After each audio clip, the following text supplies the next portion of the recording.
But yeah, Max, what do you think about the first Knives Out movie? Yeah, so I think like we mentioned a little bit that Ryan Johnson was he's very interested in these murder mysteries and specifically stuff like Columbo and Murder She Wrote. Mm-hmm. Also Agatha Christie novels, right? Right. The the Knives Out franchise has kind of been running side by side with new Agatha Christie adaptations of like Death on the Nile and Murder on the Mm-hmm. Orient Express with Kenneth Branagh, and those movies had their own eclectic cast of characters, of course. Mm-hmm. But this is Ryan Johnson doing his own thing, and you know, I guess when Knives Out came out, was this post the Last Jedi or was it right before? I kind of like this had to be post, right?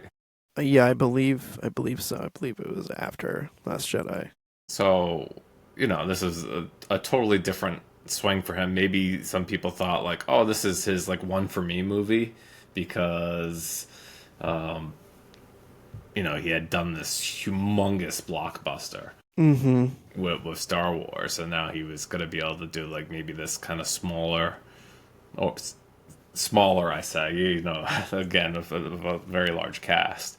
Right, yeah. It's not like his first, few movies like Brick or Brothers Bloom or Looper. Like this is like a legit like big movie, even if, at the time they didn't necessarily think it would be a hit or it'd be a franchise.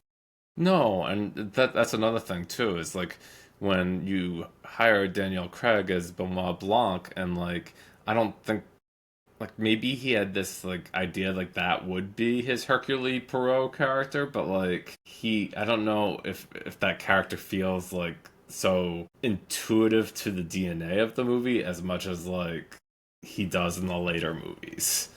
Um Maybe he's kind of like filling a part because it's almost like the family is also very important to how well the story of Knives Out comes together.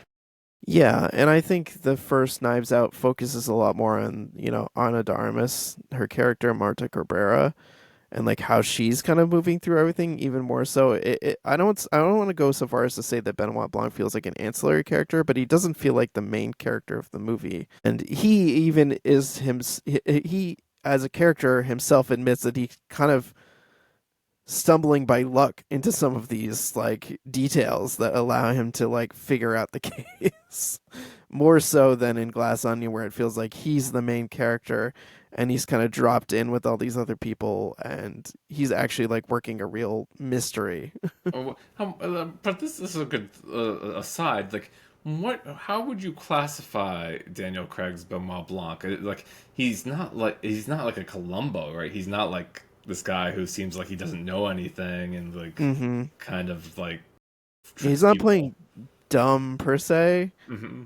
He's definitely like he's playing it kind of cool.